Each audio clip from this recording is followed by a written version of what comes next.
मूल निवासी, हम भारत के मूल निवासी।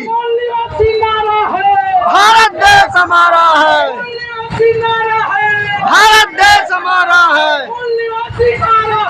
भारत देश हमारा है। धन्यवाद साथियों। मैं उमरिया से सीधे सीधी आया, रास्ता बहुत टेढ़ा हुआ, लेकिन किस लिए आए? सीधी में हमारे मूल निवासी भाई गणपत पटेल, भाई जयलाल विश्वकर्मा जी, नीरज प्रजापति, ये हम मूल निवासियों के ऊपर हो रहे अन्याय अत्याचार करने वाले संविधान विरोधियों को सीधा करने आए हैं और सीधा करेंगे। ये हमारी party people's party of India democratic मूल निवासियों के लिए और संविधान विरोधियों को सीधा करके छोड़ेगी। और ये सीधी नहीं रुकने वाली है, ये सीधी से भोपाल भी नहीं रुकेगी, ये सीधे दिल्ली जाएगी। और ये जो हमारी समस्या है, हमारे मूल निवासियों के साथ जो अन्याय अत्याचार हो रहा है, हमारी बहन बेटियों के साथ जो अन्याय अत्याचार हो रहा है, ये सिर्फ सीधी में नहीं, पूरे भारत देश में हो रहा है। और दिल्ली से पूरा भारत देश से पूरे भारत देश में हो रहे अन्याय अत्याचार और संविधान विरोधियों को सीधा करने का हमने ठाना है साथियों। पर कैसे करेंगे, कैसे करेंगे सीधा? साथियों, मैं आपसे पूछना चाहता हूँ, यहाँ पे आदिवासी भाई कितने हैं? जरा हाथ उठाएं।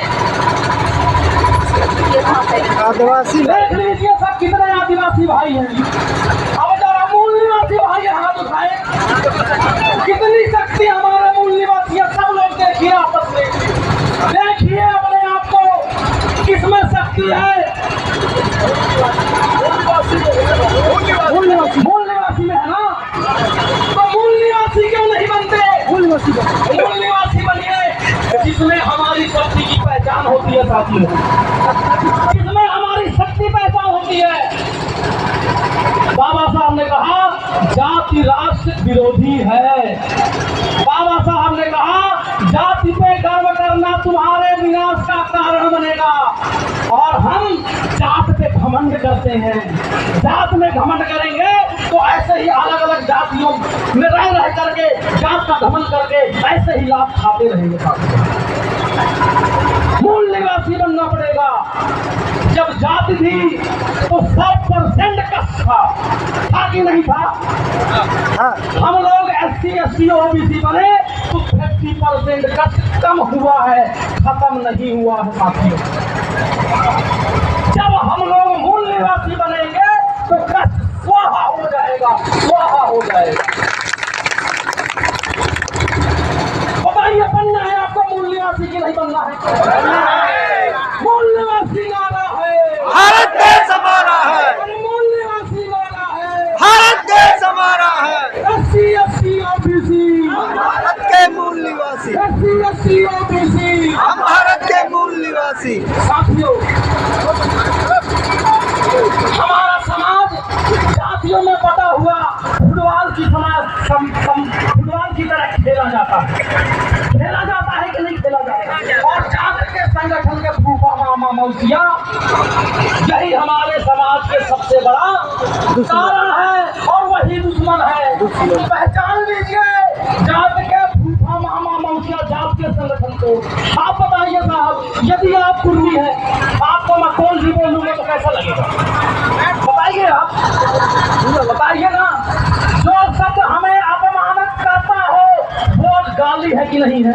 गाली है। हमारा दुश्मन है कि नहीं है? जो शब्द हमें अपमानित करता हो वो दुश्मन के दी गई पहचान है साथियों। अब बताइए, यदि आप कौन हो, मैं आपको कुर्मी बोलूंगा, कुर्मी सी बोलूंगा तो कैसा लगेगा? गाली लगेगा ना? लगेगा ना? जय वाला तुम्हारा शपथ की रात को वाह वाह। तो हमें जात का घमंड कब छोड़ेंगे हम? जाति का घमंड ही लाभ खाने का साधन है। हम लोग विश्वकर्मा जी, कुम्हार जी, कोरी जी, कुर्मी साहब बनेंगे तो हमारा समाज ऐसे ही मारा जाएगा साथियों, मारा जाएगा। आप लोग पढ़िए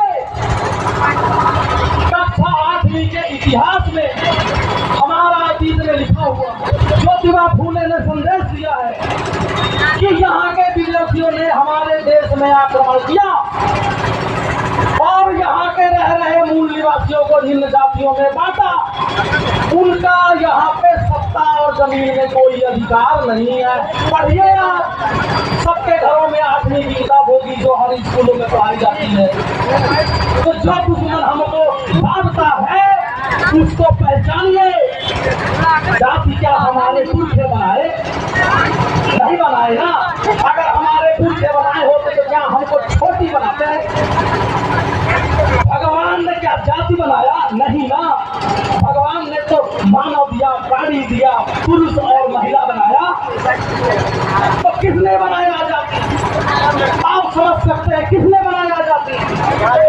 और भारत का संविधान आर्टिकल 15 कहता है जाति के आधार पर, धर्म के आधार पर, स्थान के आधार पर, भाषा के आधार पर इस देश में रह रहे किसी भी नागरिक के साथ बुरा बर्ताव उनके साथ नहीं किया जाएगा।